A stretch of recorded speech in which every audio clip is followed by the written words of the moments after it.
예상한 대로 야권 분열로 새누리가 170석 내외 압승을 해요.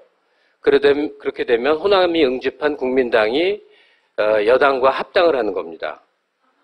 아니, 그건 웃을 일이 아니라 저는 분명하게 예견을 했어요. 광을 어디다 파는 게 낫냐. 그리고 박지원 씨나 박주선 씨나 이런 몇몇 분들이 계속 해온 말이 있어요. 내각제가 좋다. 이게 뭐냐면 합치면 200석 되니까 이원 집정제 하면 실권 없는 대통령 안철수 주고 그리고 합당을 한 상태에서 이 실권 내각에 곁가지라도 먹을 수 있는 거 아니에요? 호남 다선 의원들이. 그렇게 해갖고 광 팔아서 서자 노릇 하려고 결심들을 했던 거예요. 그런데 이번 결과로 보자면 아마 그렇게 안 할 겁니다. 광을 어디다 팔겠어요? 민주당에다 팔라고 하겠죠? 더민주에다가. 그림이 완벽하게 다른 그림이 이제부터 그려지기 시작하는 겁니다. 내려오는데 김청수가 그러더구만요. 이제 아수라장이 벌어질 것이다. 맞습니다. 근데 희망을 갖고 있는 아수라장이죠. 그렇게 쳐다보게 됐습니다. 안녕하세요. 김갑수입니다.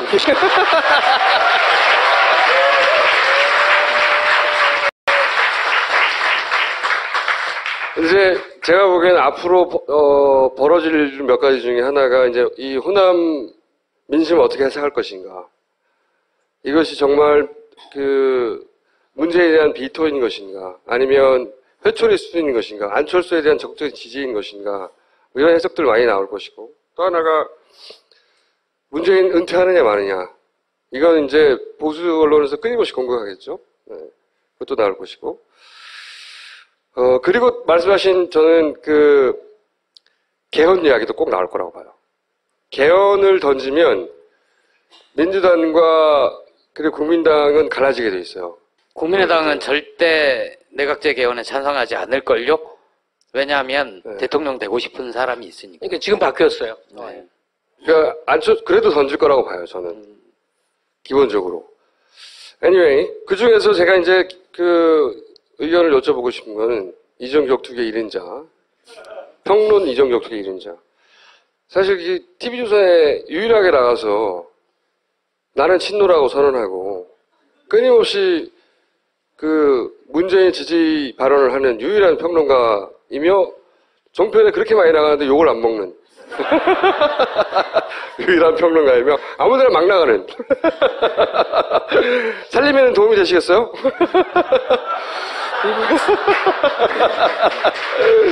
저는 네. 다른 출연자보다 공 하나 정확히 더 받고 나갑니다. 그래요? 근데 거기서도 구색을 맞춰야 되니까 누군가 불러야 되는데 잘못 불렀어.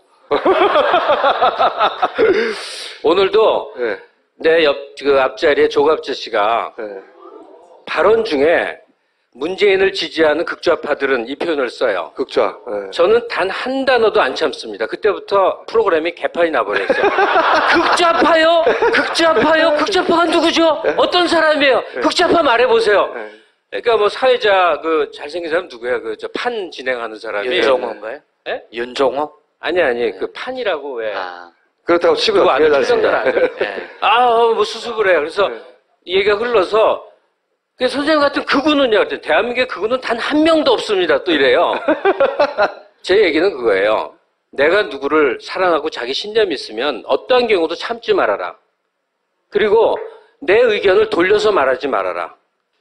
상대방에게 동의를 얻기 위해서 이리 돌리고 저리 돌리고 선한 척하지 말아라. 있는 그대로 말해라. 강하게 말하고 때로는 야비해질 필요가 있다. 라고 생각을 하는데 그게 종편 액세서리로 좋은가 봐요. 거기서도 그러니까 이제 김갑수 선생님으로 컨퍼런스를 하는 거예요. 이렇게 한참 편향되어 있는데 김갑수 선생님이 이렇게 막 거기서 7대1, 8대1로 싸우거든요, 보통. 저는 조갑재 씨 얘기가 이해가 가요. 자기가 봐도 자기 오른쪽에 아무도 없거든요. 그러니까 왼쪽은 다 저 멀리 보이니까 극좌인 거죠. 그분은 거짓말할 사람이 아니에요. 저는 묻고 싶은 게 이제 내일 언론들은 대체로 다 그런 걸 물었을 거란 말이에요. 대이변, 심판론 통했나, 민심은 무서웠다, 이런 게 나갈 건데, 16년 만에 여소야대, 라고 얘기할 수 있습니까? 선생님 말씀대로라면 이게 애매한 거잖아요. 일단 제가 그 말을 받아서 강조하고 싶은 건요. 앞으로 종편을 포함해서 보수 세력이 강조할 것이 무엇이냐 하는 거예요. 우리가 스스로 인식해야 될 것은 이건 야권의 승리가 아닙니다. 여권의 패배예요. 근데 새누리당의 과반 미달로 새누리당이 국민의 심판을 받은 일이지 야권이 전열을 정비해서 여권을 이긴 선거가 아니란 말이죠. 만약에 분당되지 않고 더 결집을 했더라면 야권이 이번에 170, 180석 먹었겠죠. 승리하지 않았어요. 다만 이제 전열을 정비할 수 있는 교두보가 마련이 되고 그리고 여권이 기세등등하던 게 이제 재편될 위기에 처하고 여러분들 지금 우리가 여당으로 분류하는 게 하나의 당인 경우가 얼마나 있었어요. 항상 국민당도 있었고 그전 정주영 국민당도 있고 호남 자민련도 있었고 뭐 이회창이 만든 당이 뭐죠? 선진당 그런 당도 있고 뭐 이름 굉장히 많죠. 늘 여러 갈래로 나뉘어 있기 때문에 지금 이것은 신사당 체제로 흐름을 보이고 있다고 저는 봐요. 여권이 분당될 확률도 상당히 높습니다. 원래는 이 결과가 아니었다면 신3당 합당이었을 겁니다. 신합당, 3당 합당은 뭐냐면 새누리와 호남이 하나의 당으로 합쳐버리는 그 과정이죠.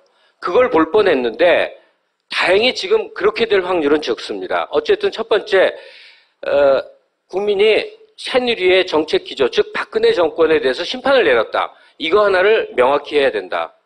이렇게 생각을 합니다. 그 국민당 호남 석권에 대해서 어떻게 해석하세요? 호남의 뭐 문재인 홀대론이나 그것이 어떻게 만들어졌는가에 대해서 제가 주구장창 주장했는데 어쨌든 결과로서 이제 호남의 위상 혹은 뭐 호남 홀대론이 가야 뭐랄까요 어떻게 해체해야 하는 것인지. 제가 지난주 파파이스를 봤는데 전남대 철학과 교수분이 하나 오셨죠? 네. 그분이 정답을 다 말했는데 아직도 이상해요. 호남이 소외감과 박탈감과 분노를 갖고 있는 건 현실적 사실 아니에요. 네, 그렇죠. 그걸 부정하면 아무것도 출발되지 않죠. 그리고 그것은 아주 뿌리 깊은 내력을 갖고 있습니다. 가령 저를 예를 들면 저는 마음의 고향이자 실제 부모의 고향이 이북이에요. 그러니까 평안남도 강서인데 지역 감정이란 걸 느낄 여지가 별로 없는데 여기 오는 택시에서 택시 기사가 그 말에 저는 충청도 사람인데 노웅래를 찍어서 좀 그렇다 찝찝하다 그런 얘기를 해요. 내가 어디서 태어난 거하고 내가 지금 어떤 정치인을 지지하는 게 왜 관계가 있지? 그러나 그렇지 않더라고. 특히 호남 갖고 타고 있는 관계 이렇게 만들었죠. 예. 근데 네. 호남이 갖고 있는 분노와 박탈감이라는 실체가 당연히 박근혜를 향해서 보수 여권을 향해서 치밀어야 되는데 그게 이상하게 휘어서 현재 문재인에게 와 있죠. 왜 문재인에게 와 있냐고 따지면 안 되죠. 새누리당 김무성이나 이 늙은 의원들이 뭐 잘못했습니다 하고 엎드려 절을 해요. 그럼 쇼한다고 그러죠. 그런데 표가 나와요. 왜 그럴까? 새누리당 그 지지자들은 그래요. 저거 쇼하는 거 알아. 하지만 저 높고 대단한 사람들이 저렇게라도 해줄 때는 하고 마음이 풀려요.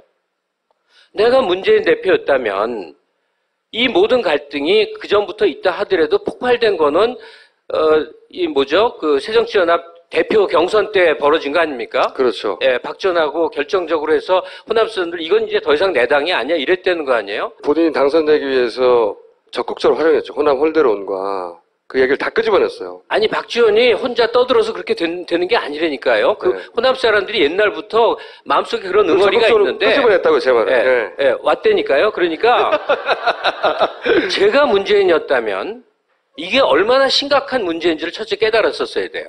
맞는 이야기인데 이게 호남에서 자라고 호남의 정서를 쭉 접하면서 젖어 있지 않으면 대단히 이해하기 힘들어요. 근데 그걸 밖에서. 이해를 못하면 네. 정치 리더가 될 수가 없죠. 그것도 동의합니다. 예. 네. 아니 그래서 문재인 대표가 당 대표를 어렵게 된 다음에 제일 먼저 했어야 될 일은 양산의 집을 팔고 광주로 이사를 왔어야 돼요. 그죠?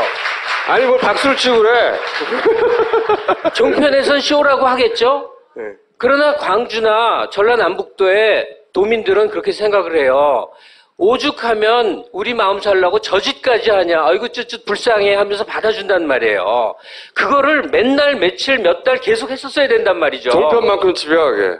전 문재인 대표가 아니했다고 생각해요. 정말 아니했던 거예요. 이걸 이렇게 추스릴 줄 몰랐던가 하고 사태가 여기까지 온 데에 대해서 문재인 대표 책임론을 묻는다면 그 정서적 차원에 대해서 둔감했거나 아니했거나 무대책이었어요. 이 부분은 그건 제가 좀 아는데 궁금해했어요. 끊임없이. 근데 잘 이해를 못했어요. 그 양반이 가지고 있는 한계이기도 한데 이게 논리적이고 합리적으로 설명이 안 되는 거야. 그러니까 끊임없이 물었대요. 물었는데 잘 이해를 못한 거예요. 살아야 돼요, 거기 가서. 뭐 부동산 하세요, 거기서? 그거 하나 여쭤볼게요. 네, 조심스러운 가설일 수 있는데 오늘 총선 결과와 이어서 보자면 문재인은 문재인이고 우리는 민주당이 싫다. 더불어민주당이 싫다.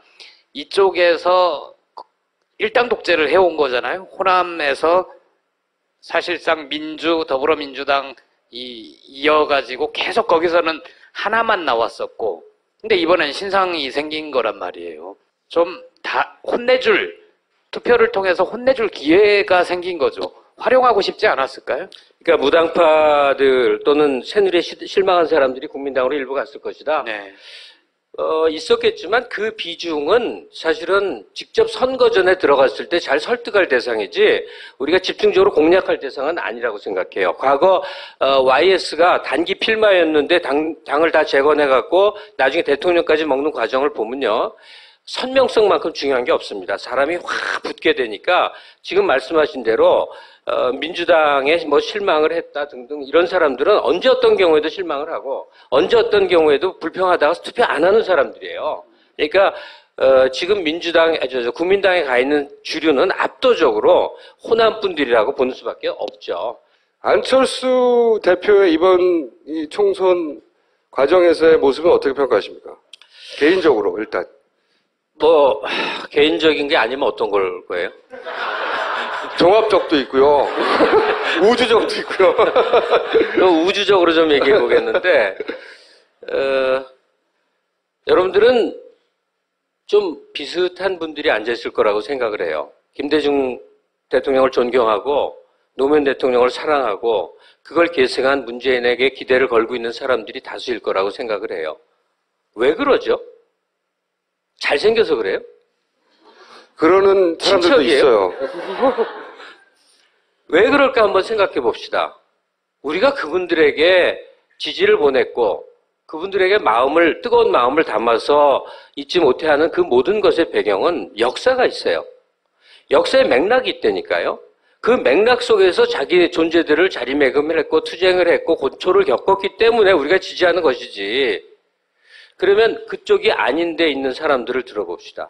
박찬종, 이인재, 문국현, 그리고 안철수. 이분들은 역사의 맥락이 아니라 그 바깥에서 뜬금없이 대중의 인기를 사서 확 해서 자기 욕망에 의해서 뭐 한 자리 해보려다가 쓰러진 존재들이에요. 안철수 대표는 안 쓰러졌어요, 지금. 쓰러졌죠. 왜냐? 제가 용서하지 않을 거거든요.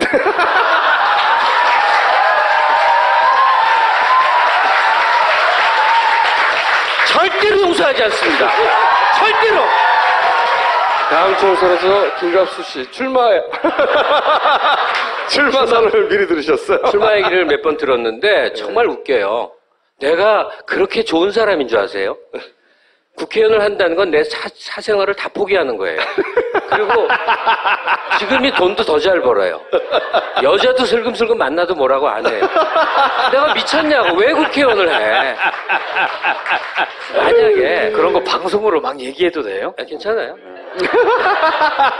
죽어도 해야 되는 게 도리면 하겠지만 그게 좋은 일이라면 전 절대로 안 합니다. 첫째, 모르는 사람하고 악수를 하는 짓을 왜 하냐고. 난 그건 너무 싫어요. 그래서 사생활이 훨씬 중요하기 때문에. 그런데 그냥 좀 공허한 얘기일 수도 있는데 제가 어쩌다 강연 같은 걸 해요. 그러면 항상 주장하는 게 내가 어찌어찌해서 21세기에 살게 됐지만 나는 이 21세기가 너무 싫다. 나는 20세기에 살 것이다. 그리고 생각보다 오래 안 살 거야. 이제 58세인데 조금 더 견디다가 빨리 갈 거예요. 제 계획이에요. 그러나 내 마음과 글쎄요. 지켜보겠어요. 나는 20세기에 살 거라는 생각을 너무나 많이 하는데 그게 단순한 노스텔지아가 아닙니다. 왜냐하면 우리가 공부한 인류의 대부분은 귀족정이었어요. 왕위 위에 있든 뭐가 있든. 즉 소수의 사람이 다수의 사람을 부리고 사는 게 당연한 역사였어요. 귀족정은 왜 가능하냐면 그 귀족이 있는 게 당연하다고 생각하면 귀족정이 존립하는 거예요. 그 귀족정이 지금 없어졌다가 100년 만에 다시 생기고 있어요. 과거는 신분 귀족이었는데 지금은 경제 귀족이에요. 흙수저 어쩌고가 그건데 만약에 지금 경제 귀족, 즉 돈을 많이 소유한 사람이 모든 걸 갖는 걸 그건 당연하지. 저 사람은 있는 사람이니까. 저 사람은 재벌 오너니까. 저 사람은 3대가 그렇게 부자니까 라고 인정을 하면 드디어 계급체제가 완성되는 거예요. 즉 귀족 사회가 다시 완벽하게 도래하고 있더라고.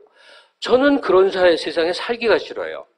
인류사에 딱 1세기 동안 귀족이 없는 사회 대중의 시대를 살아봤어요. 그게 20세기예요. 그랬더니 어떤 일이 벌어졌냐면 대중이 풍요로워져 봤던 거예요.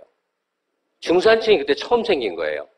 대중이 인류 역사상 최초로 여행도 가고 무슨 여러 가지 인간의 재반 권리도 누리고 자유로워받고 경제적 지위를 누렸던 유일무이한 지난 100년 동안이 혁명, 내란, 대전, 카타스트로피 온갖 일의 과정 동안에 형성이 됐다가 지금 다시 붕괴되고 새로운 귀족정으로 들어가고 있어요. 왜 이렇게 거창한 얘기를 했냐면 우리가 사랑하는 사람들은 20세기에 추구했던 가치, 공화정의 가치, 민주주의의 가치 뭐 이런 것 때문에 자기를 던졌던 사람들이에요. 그게 김대중이고 노무현이고 문재인이에요. 그 가치의 실현의 과정에서 정말로 삽 한 번 보탠 적이 없는 뜬금없는 사람이 대중의 인기를 토대로 해갖고 그 아장아장 걸어다니면서 뭐뭐 할 거예요. 아장아장 너무합니다. 아장아장. 더민주는 조폭이에요. 정말로 용서가 안 됩니다. 거기에 휘둘린 분들에 대해서도 그렇지만 휘둘린 사람들은 언제나 그래요. 제가 당이 중요하다는 얘기를 항상 하고 느끼게 되는데 동일한 사람이 우연하게 친구 따라서 민주당으로 갔을 때와 우연히 친구 따라 새누리당 의원이 됐을 때 정반대 얘기를 하게 됩니다. 그래서 당이 중요한 거예요. 그런데 그분은 정말로 한국 역사에 대해서 조금이라도 이해하는 바가 있을까? 자기가 정치인이 돼서 무엇을 할지에 대해서 정말로 고민해 본 바가 있었을까? 이 정도면 더민주에게 좋은 결과가 나오는 거예요. 이 정도면. 물론 만약에 분당이 되지 않았고 뭐 이렇게 했다면 사실 과반을 차지할 수도 있었을 거라고 보는데 지금 와서 생각해 보면. 근데 이제 호남에서 본인이 호남에 지지하지 않는 후보가 대선을 승리할 수 없다고 말을 했고, 그리고 어쨌든 호남의 결과는 국민당의 압승으로 끝나갈 것 같고, 이 시점에서 문재인 전 대표가 선택할 수 있는 건 그치만 다른 데에서 이겼잖아 라고 말하는 건 본인 성격도 아니란 말이죠. 일단 예상을 어떻게 하십니까? 예상을. 일단 답을 말했잖아요. 이사 가시라고. 늦게라도. 아무 말도 안 하고 이사 가요 그냥? 그거죠. 이사 가는 게 정계 은퇴나 대선. 대선을 어떻게 하실 것입니까? 이사 가려고 합니다. 하여간 원하지 않은 폭격을 인생살이 중에 맞게 돼요. 사실 호남은요, 좀 못 사는 것 때문에 분해하지 않아요. 못 사는 게 원통하긴 해도 제일 분해하는 건 멸시받는 거예요. 호남 멸시가 가장 심각한 건데 한 번도 그래 본 적이 없는 문재인에게 그 화살이 이제 돌아왔죠. 사실 억울한 점이 분명히 있긴 있어요. 억울한 정도가 아니죠. 왜냐하면 문재인이나 노무현 세력이야말로 영남에서 빨갱이 소리 들어가면서 아니 김대중을 지지해야 된다고 그때 빨갱이 소리 들었거든요. 그때 당시에 호남 혹은 김대중을 지지하는 것은 요즘 젊은 분들은 잘 모르시겠지만 김대중과 빨갱이는 동의어였어요. 근데 김어준 총수가 저럴 때는 참 내가 보기에 어리석어 봬요. 문재인에게 더 씌워진 호남 홀대를 호남에 있는 장사, 미사, 동네 아저씨, 아줌마들이 그거 억울한 누명이라는 거 모를 줄 아세요? 다 압니다. 호남 동네 사람들 다 알아요. 그러나 억하심정이라는 게 있어요. 그렇게 푸는 겁니다. 그렇기 때문에 문제는 더 죽도록 맞는 수밖에 없어요. 나중을 위해서 죽도록 맞아야 돼요. 저것도 맞는 부분도 있고 또 틀린 부분도 있다고 생각해요. 그렇게 생각하지 않는 사람이 존재하는데 그 사람을 존재하지 않는 것처럼 만드는 거예요. 이 프레임의 해명하지 힘이라는 거. 말라니까요. 예? 문재인에게 더 씌워진 호남 홀대론이 사실이 아닙니다라고 설명하지 말라고. 그건 동의해요. 그건 정서의 해석하지 문제니까. 말고. 근데 그냥 제 말은, 가만히 있어야 된다는 얘기예요. 제 말은 뭐냐면, 그렇게 생각하지 않는 사람이 분명히 존재하거든요. 그렇게 생각하는 사람도 존재해요. 그렇게 생각하지 않는 사람이 이만큼이나 존재하는 걸 안 보이게 만드는 게 프레임의 힘이라고. 그게 언론을 장악한 자들의 힘이고. 김어준 총수. 네. 노조를 파괴하는 법이 있어요. 노동조합을 귀찮아서 사장들이 파괴시키는 전략이 있습니다. 제 1번이 뭔지 아세요? 노조를 파괴하는 법. 분열시키는 거죠. 에이, 그건 굉장히 어려워요. 제 1번은 사장이 노조한테 매맞는 겁니다. 직접적으로. 이 드럼통에 넣어서 굴리게 하든지 뭘 던지고 맞게 하든지 흥분한 강성 노조가 이성을 잃고 행동을 해서 그 업주가 죽도록 한번 봉변을 당하면 그 다음엔 대세가 확 바뀌게 돼요. 여기까지만 말하면 방법이 충분히 설명됐다고 그래서 이제 생각해요. 문재인 대표가 드럼통에 들어가가지고 무동산에서부터 막 굴러가지고 여기저기 부딪히고 그러는 거잖아요. 아니요, 호남 분들이 강성 노조란 뜻은 아니지만 네. 누군가에게 아니, 지금 이해했어요. 이용되고 있어요. 저 해법도 맞아요. 정서를 해결할 수 없다는 것도. 그런데 그렇게 이렇게 쩔쩔매거나 두드려 맞는 모습은 어떤 또 한편에 상처를 주냐면 그 문재인을 사랑하거나 지지하는 사람들에게 또 상처를 줘요.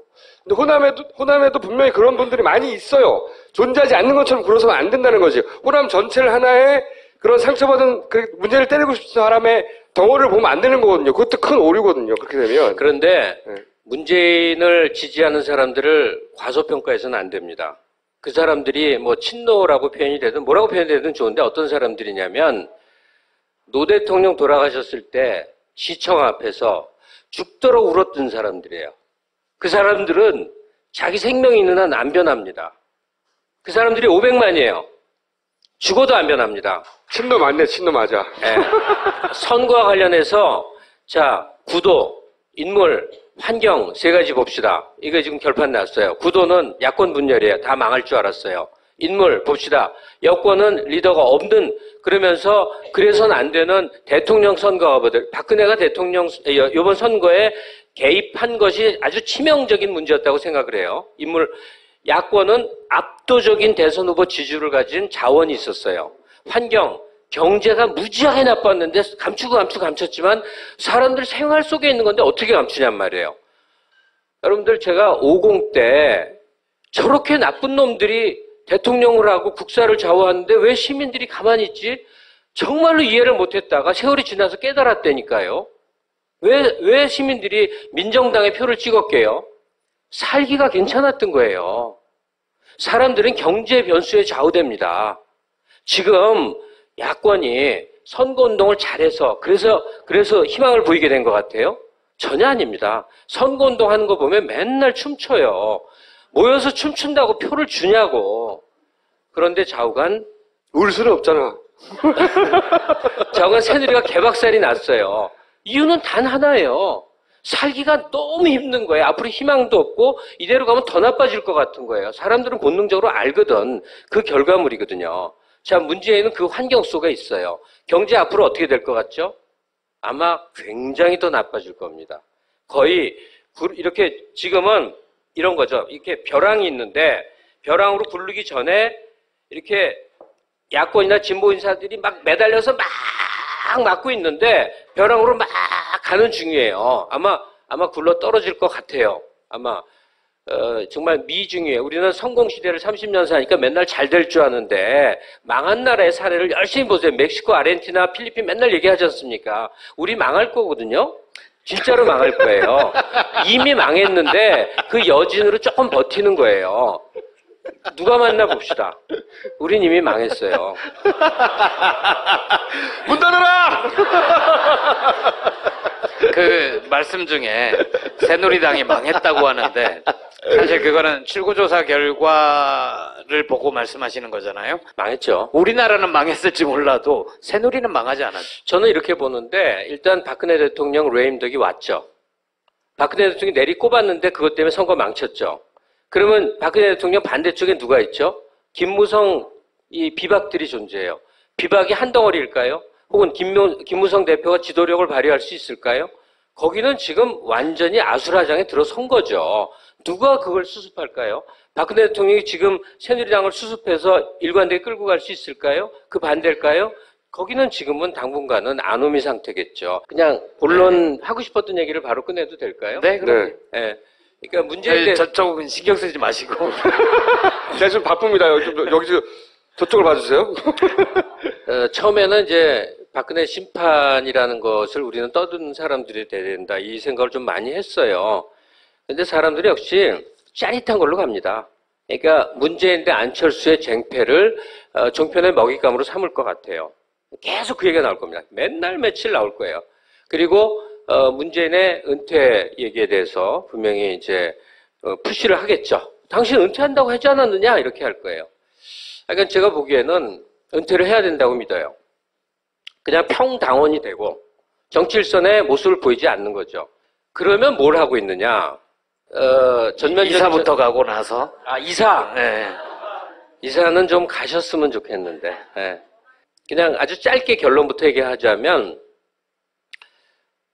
다시는 안철수 당과의 합당 과정에서 애쓰는 모습을 보이지 말아달라.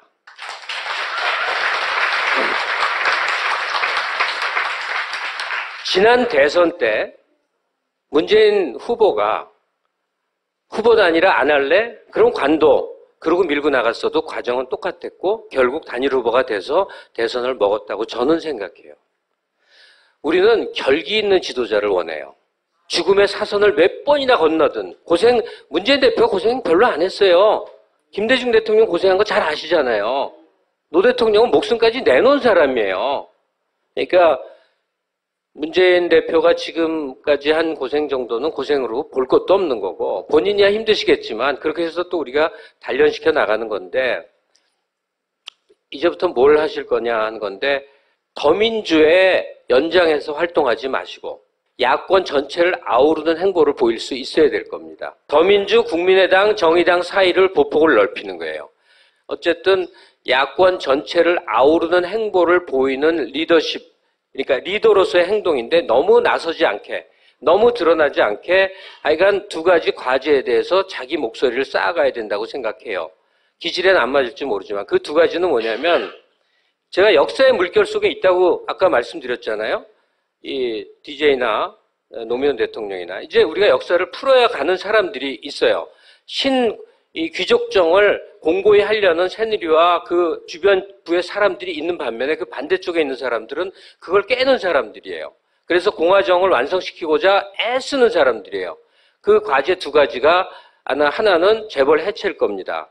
한국 사회 모든 모순의 출발점이 재벌이 4세 경영까지 내려오면서 그 집안 친척이 많아져서 산업의 모든 부분을 다 잡아먹어서 지금 우리는 망그러지고 있는 거거든요.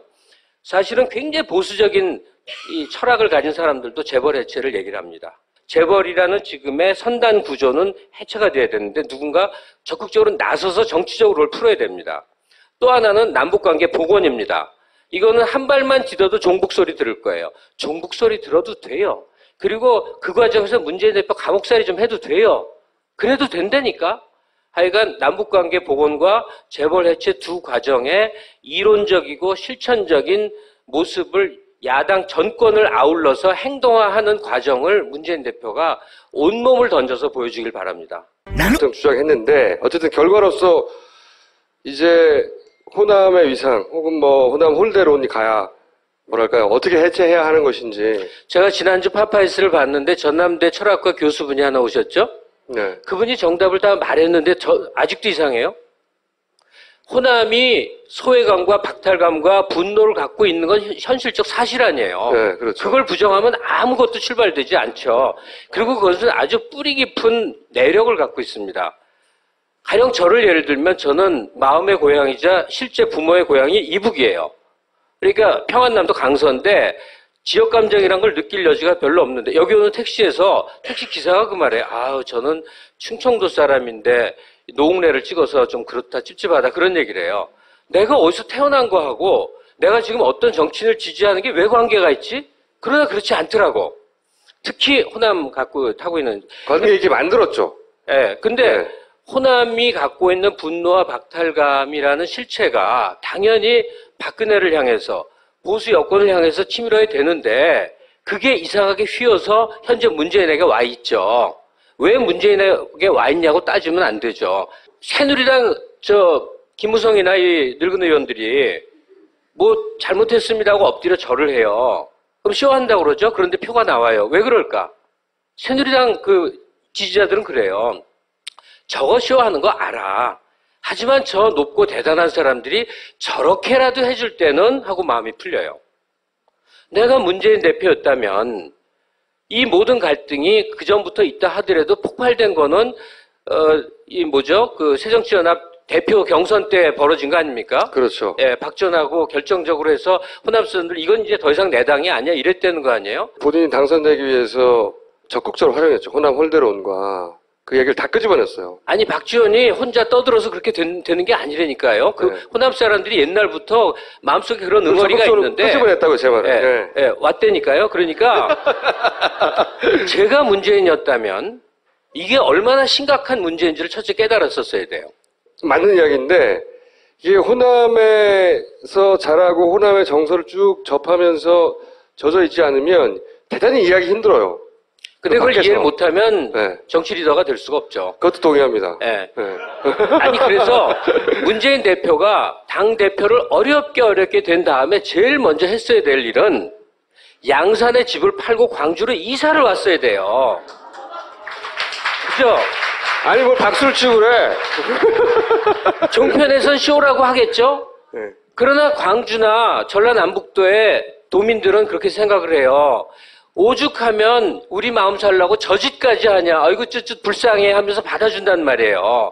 그거를 맨날 며칠 몇 달 계속 했었어야 된단 말이죠. 종편만큼 집요하게. 전 문재인 대표가 아니했다고 생각해요.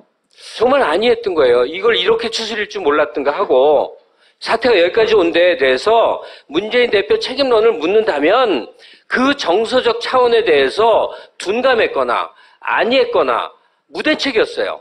이 부분은 그건 제가 좀 아는데 궁금해했어요. 끊임없이.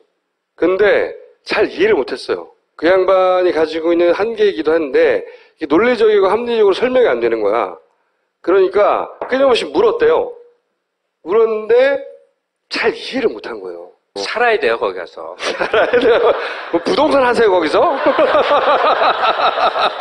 그거 하나 여쭤볼게요. 예, 조심스러운 가설일 수 있는데 오늘 총선 결과와 이어서 보자면 문재인은 문재인이고 우리는 민주당이 싫다. 더불어민주당이 싫다. 이쪽에서 일당 독재를 해온 거잖아요. 호남에서 사실상 더불어민주당 이어가지고 계속 거기서는 하나만 나왔었고 근데 이번엔 신상이 생긴 거란 말이에요. 좀 다 투표를 통해서 혼내줄 기회가 생긴 거죠. 활용하고 싶지 않았을까요? 그러니까 무당파들 또는 새누리에 실망한 사람들이 예상한 대로 야권 분열로 새누리가 170석 내외 압승을 해요. 그렇게 되면 호남이 응집한 국민당이 여당과 합당을 하는 겁니다. 아니 그건 웃을 일이 아니라 저는 분명하게 예견을 했어요. 광을 어디다 파는 게 낫냐. 그리고 박지원 씨나 박주선 씨나 이런 몇몇 분들이 계속 해온 말이 있어요. 내각제가 좋다. 이게 뭐냐면 합치면 200석 되니까 이원 집정제 하면 실권 없는 대통령 안철수 주고 그리고 합당을 한 상태에서 이 실권 내각에 곁가지라도 먹을 수 있는 거 아니에요? 호남 다선 의원들이. 그렇게 해갖고 광 팔아서 서자 노릇 하려고 결심들을 했던 거예요. 그런데 이번 결과로 보자면 아마 그렇게 안 할 겁니다. 광을 어디다 팔겠어요? 민주당에다 팔라고 하겠죠? 더민주에다가. 그림이 완벽하게 다른 그림이 이제부터 그려지기 시작하는 겁니다. 내려오는데 김청수가 그러더구만요. 이제 아수라장이 벌어질 것이다. 맞습니다. 근데 희망을 갖고 있는 아수라장이죠. 그렇게 쳐다보게 됐습니다. 안녕하세요. 김갑수입니다.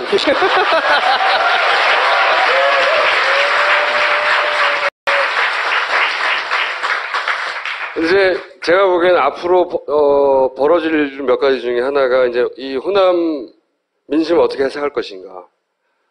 이것이 정말 문재인에 대한 비토인 것인가, 아니면 회초리 수준인 것인가, 안철수에 대한 적극적인 지지인 것인가, 이런 해석들 많이 나올 것이고, 또 하나가 문재인 은퇴하느냐 마느냐. 이건 이제 보수 언론에서 끊임없이 공격하겠죠. 네. 그것도 나올 것이고. 그리고 말씀하신 저는 개헌 이야기도 꼭 나올 거라고 봐요. 개헌을 던지면 민주당과 그리고 국민당은 갈라지게 돼 있어요. 국민의당은 절대 내각제 개헌에 찬성하지 않을걸요? 왜냐하면 네. 대통령 되고 싶은 사람이 있으니까. 그러니까 지금 바뀌었어요. 네. 그러니까 그래도 던질 거라고 봐요, 저는. 기본적으로. Anyway, 그 중에서 제가 이제 의견을 여쭤보고 싶은 거는 이정규 격투기의 1인자. 평론 이정규 격투기의 1인자. 사실 이 TV조선에 유일하게 나가서 나는 친노라고 선언하고 끊임없이 문재인 지지 발언을 하는 유일한 평론가이며 종편에 그렇게 많이 나가는데 욕을 안 먹는 유일한 평론가이며 아무데나 막 나가는 살림에는 도움이 되시겠어요?